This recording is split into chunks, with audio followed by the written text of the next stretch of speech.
Marami nang gustong bumiyahe kay Lalamove o kay Transportify dahil nakikita nila na malaki ang pwedeng kitain, hawak mo pa ang oras mo at pwede ka pang magkaroon ng sarili mong sasakyan.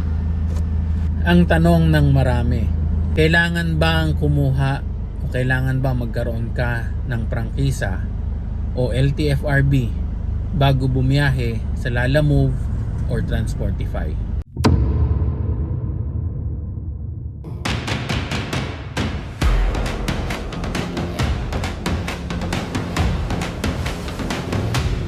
Dust on my tongue,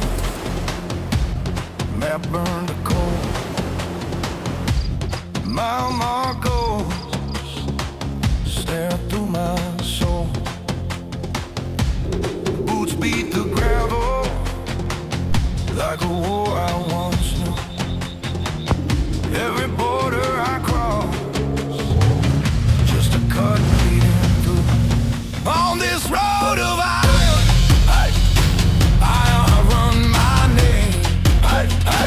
every scar on the horizon glows like flame. If the world is a canyon, I'll scream till it cracks. On this road of iron, I never, never look back.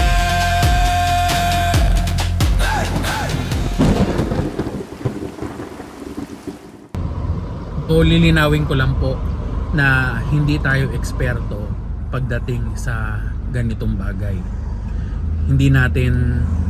Baka hindi natin kayang masagot yung mga maliliit na detalye na tanong ninyo at mga gusto ninyong malaman. Sasagutin ko lang yung tanong nyo sa abot ng aking makakaya, sa abot ng aking nalalaman. So yun, ididetalye natin. At para malinawan din yung iba na hanggang ngayon madami pa ring tanong at yun pa rin ang tinatanong. So biyahe muna tayo, samahan niyo muna akong bumiyahe sa gabing ito. At may nakuha tayong dito sa Cainta, mga suman, papunta naman tong Manila. Suman daw dadalhin galing ditong Cainta papuntang Tondo, Manila. So 7:40 may note sila, gawin na daw nila 1K.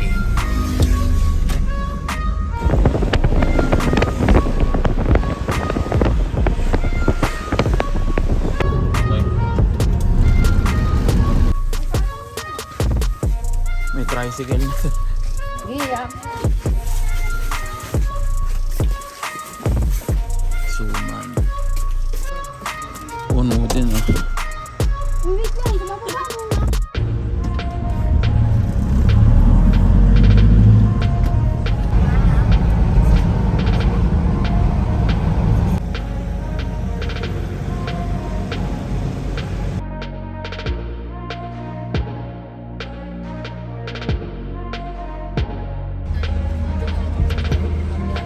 Tama na to dito, ma'am.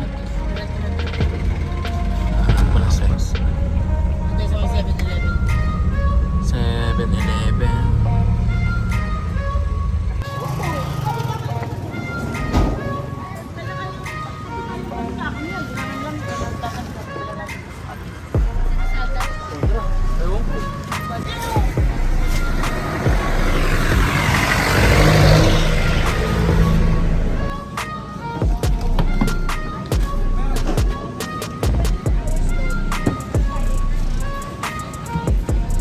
Buhay na buhay talaga dito kahit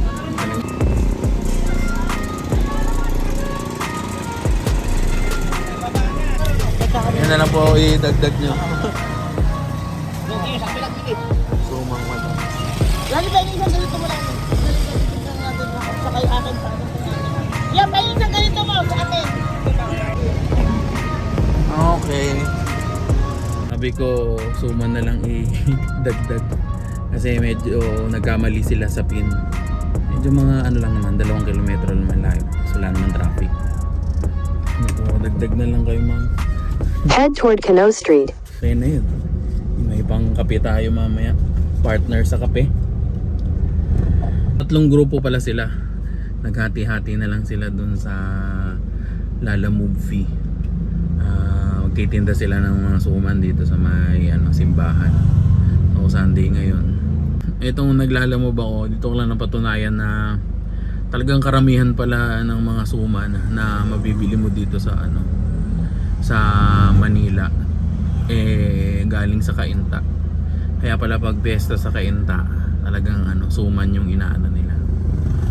Sumanan talaga ang bayan ng Cainta. Marami kasi akong nabubuk na puro suman talaga pag madaling araw dinideliver ko saan dito sa Manila. So Divisoria na tayo banda. Tao pa rin. Saan ba U-turn dito? Lang yan. Ito problema pag naano ka sa Maynila, madaming mga one way. Kaya pabor na daling araw ka mag-ikot-ikot dito para kung magkamali ka, hindi ka mamumroblema. Daming tao.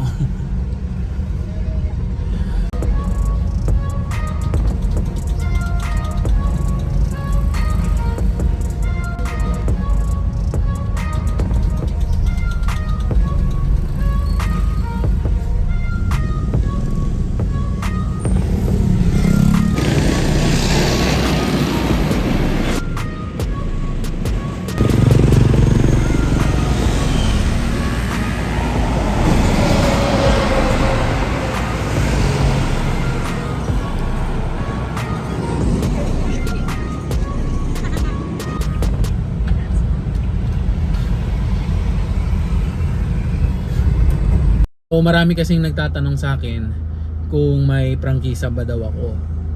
Opo, may prangkisa tayo. Hindi tayo makakabiyahe sa panahon ngayon kay Lalamove kung wala tayong franchise. Franchise o PA na galing sa LTFRB. Kung noong mga nakaraang taon pwedeng hindi ka bumiyahe, to follow na lang yung pagkuha mo ng prangkisa. I-detalye natin sa abot na ng aking makakaya. Kung meron kang sasakyan, kahit private yan, basta ginagamit mo sa hanap buhay at nagpapabayad ka, kumukuha ka ng bayad sa ibang tao o kahit pa sa kapatid mo yan, kamag-anak mo yan, ay kailangan mong iparehistro o kailangan mong kumuha ng franchise, prangkisa sa LTFRB. So dito muna tayo. Ano ba yung LTFRB? Ang LTFRB, ito yung ahensya ng gobyerno sa Pilipinas na nagbibigay ng authority o permit para bumiyahe kayo para maging legal yung pagbiyahe nyo sa Pilipinas gamit ang inyong mga sasakyan. Yun yung CPC, at habang inaasikaso yun, mabibigyan kayo ng PA, yung Provisional Authority. Kailangan po talaga na kumuha kayo ng franchise kung gusto nyo maging legal. Maging legal ang inyong pagbiyahe. Kahit tricycle yan, kahit bike yan, kahit single na motor. Ewan ko lang kung meron sa angkas, ganyan, sa single na motor. Pero tingin ko meron naman. Kasi kahit sa mga Grab, yung binibigyan na yung mga TNVS, binibigyan ng PA. So yun nga, kailangan mong kumuha ng prangkisa. Iba-iba yung prangkisa pagdating sa, o depende sa biyahe mo, o ano yung ikakarga mo. Biyahe mo, ay ang isasakay mo tao, tourist, yun yung kukunin mo, tourist franchise. Iba din yun sa mga UV, yung mga public utility vehicle, yung mga SUV, mga tawagin nating UV Express. Iba din yun sa mga bus, at iba din yung mga sa jeep ng mga franchise. At iba din yung prangkisa ng car rentals o van rentals. So Baka akala nyo isa lang yon. So iba din po yun, ibang franchise din po yun, ibang prangkisa din po yun na nagpaparent ka lang ng sasakyan or nagtutur ka, ikaw mismo yung nagda-drive or merong kang driver tapos may sasakay sa'yo para iikot mo sa Pilipinas o i-tour mo sa Pilipinas o rentahan ka lang, diba? Meron lang silang pupuntahan. Ngayon, sana medyo nalilinaw ko. At iba din yung prangkisa ng sa cargo. Yung hindi tao ang ikakarga mo, kundi yung mga iba-ibang gamit, kargamento. Dry goods man yan, o kung ano man yan. At may mga level pa yan, may mga category pa yan. Merong 600 kg, 1,000 kg, 2,000 hanggang sa mga malalaking truck na 4,000, ganyan pa, mga 10-wheeler truck. Iba-ibang franchise po yun. Nakadepende nga yun sa sa ikakarga mo sa sasakyan. So yung atin, pasok tayo sa 1,000 kg. Itong van, itong full size van, mini truck na rin to kung tawagin. Semi truck na rin kasi kung tawagin to. Itong full size van na to, itong mga 300, mga FB type, ganyan. Probinsya kasi, kaya halos hindi uso yung mga prangkisa, kaya marami ding nanguhuli dyan ng mga LTO nang harang sa kalsada. Kasi yung mga nag-uulo-ulo, yung mga bumabiyahe, tawid lang sa kabilang bayan, hindi na halos sila kumukuha ng prangkisa. So yun nga, kaya maraming ang ganun, maraming ang gumagawa ng ganun. Pero kung talagang lalo na kung gagawin mo talagang hanap buhay to, araw-araw ka babiyahe, mas maganda at kailangan talaga kumuha ka ng prangkisa. Madali lang naman kumuha at marami din naman nag-o-offer niyan. Minsan hindi mo na nga kailangan pumunta pa doon, merong nag-aasikaso niyan, magbabayad ka na lang. Alam ko nagre-range lang yan ng ng 5 to 10,000. So yung akin, yung binayaran ko nasa 10,000 yun. Ni-refer lang din sa akin yun ng mga kakilala ko. Marami kayo makikita, magtanong-tanong rin kayo sa mga kakilala nyo, kaibigan nyo, nasa ganitong larangan na, nasa ganitong hanap buhay na. Meron kayong mahanap dyan na mag-aasikaso na gagawa ng prangkisa. At alam ko rin si Lalamove din kaasikaso din ng ng prangkisa kung wala pa kayong franchise ng PA. Malinaw po 'yun kung gusto nyo maging legal, kailangan nyo pong kumuha ng prangkisa. At ngayon, kailangan at inuobliga talaga ni Lalamove at pagkakaalam ko ni Transportify na kumuha talaga kayo ng prangkisa. At iba-ibang prangkisa yan, iba-ibang PA ang ibibigay sa inyo. Kahit yung mga pumapasadang bangka dyan sa mga dagat, karagatan, may mga prangkisa din yan mga yan. Basta yun nga, nagpapabayad, kumukuha, tumatanggap ng bayad, kailangan iparehistro nyo. Kung meron mang kulang doon sa mga sinabi ko at kung meron kayong gustong idagdag, sabihin nyo o i-comment nyo na lang dito sa baba para malaman natin at makita din nung iba. Hindi natin natapos yung video nung nakaraang biyahe natin. So ngayon gagabi na. Pabiyahe na naman tayo mamaya. Tapusin ko na lang tong video na to para ma-upload ko na. Para doon naman sa may mga negosyo at may sarili kayong sasakyan, van or L3, pag magkakarga kayo ng mga paninda nyo or yung sa negosyo nyo, mga items nyo sa negosyo nyo, hindi nyo na kailangan iparehistro yung sasakyan sa LTFRB. na magkaroon kayo ng prangkisa para makargahan yan ng maraming gamit para sa negosyo nyo. Pero kailangan yung siguraduhin na sa inyo yung negosyo na yon.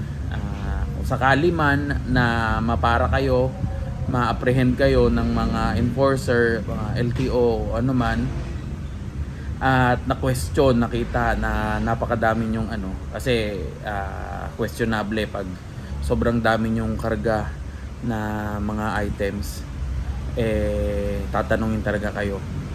So kailangan may supporting documents, mapatunayan nyo na sa inyo yon at para sa negosyo nyo yun. Kasi kung hindi, posibleng ayun nga, ma-question kayo na bumabiyahe kayo sa mga cargo, logistic o ano man, Transportify, Lalamove, ano bang mga carrier yan. Kaya posibleng ma-question kayo. Kaya may mga nagsasabi na kahit hindi ka na kumuha ng prangkisa, tapos yun ang idadahilan mo na sa sarili mo yung gamit. Kung onte siguro, kung onte lang yung karga mo na gamit, pwede ka sigurong makalusot. Pero kung napakarami niyan, diba, at medyo kahina-hinala na, tapos nga malaki pa yung sasakyan mo, L3 pa yan o van yan, questionin ka talaga nila. So magkakaroon pa ng na mahabang usapin. Yan, maki-question ka pa. Pagdating naman dun sa presyo ng prangkisa, iba-iba din yung presyo niyan. Dito sa sa mga logistic cargo, dito sa 1,000 kg, ang naibayad ko halos mabot ng 10,000. Dahil nga pinalakad na lang natin, pinaasikaso na lang natin sa iba. Pero ang alam ko, below 5,000 lang pag ikaw ang nag-asikaso nun. Nag-aasikaso nun, mag-search na lang kayo or sa mga kakilala nyo, may mare-refer yan sila. Basta siguraduhin nyo na legit at hindi kayo mai-scam. Marami namang nag-aasikaso nyan dito sa Metro Manila. At doon naman sa mga van rentals at yung mga ibang prangkisa sa mga tourist, alam ko medyo mahal yan abot ata ng 200k. So yun nga, medyo mabigat yun yung ganung franchise. Para dun sa detalye ng mga presyo sa bawat kukuning mong prangkisa permit, i-check nyo na lang sa kanilang website or siguro personal yun napuntahan na alamin o ipagtanong nyo. May nagtatanong, sir, kung pwede ba yung private na sasakyan namin ipasok namin kay Lalamove o Transportify? Opo, pwede po. Pero yun nga, sa panahon ngayon, kailangan nyo ng iparehistro at magkaroon kayo ng prangkisa logistic. Yun nga, mura lang naman, wala pang hindi pa lalagpas ng 10,000 para sa PA. Sinasabi kasi nung iba, hindi na daw nila masasakay yung makapagsakay ng tao. Pwede naman basta pamilya nyo, yan, kamag-anak nyo, basta pamilya nyo pwede nyo isakay. At alam nyo na yun, pag pasok nyo sa negosyo na to at may nakausap kayo ng mga kapwa nyo biyahero, malalaman nyo na kung paano yung diskarte dyan. Siguro hindi ko na sasabihin dito kung ano yung mga ginagawa ng mga bumabiyahe o paraan nila para makalusot o anong dahilan o anong paraan. Baka sabihin pa ng iba, 'di ba, na alam niyo na 'yon. Nagtuturo pa tayo ng mali o kalokohan dito. Basta kailangan legal 'yon. Basta pagpasok nyo or basta pagsimula nyo sa ganitong hanap buhay, makakausap nyo naman yan sa mga biyahe nyo, sa mga biyahero din. Tanong-tanong kayo yung mga diskarte, makikwento nyo na yan sa inyo. Basta bumabiyahe tayo ng katao at bumabiyahe tayo ng malinis, bumabiyahe tayo, nagsisikap tayo na bumiyahe ng patas, hindi tayo nang lalamang ng kapwa. Yan. Hindi katulad ng iba dyan. Alam nyo na yun, mga nakabarong, formal, pero nanlalamang naman ng kapwa nila. Basta gawin nyo lang yung tama at mabuti, yung makatao at pangkapwa na na patas na paghahanap buhay. Ayun, hanggang dito na lang siguro yung video na to. At kung may tanong kayo, mag-message na lang kayo or comment na lang kayo dito. Salamat po mga amigo. See you sa next vlog. Dust on my tongue.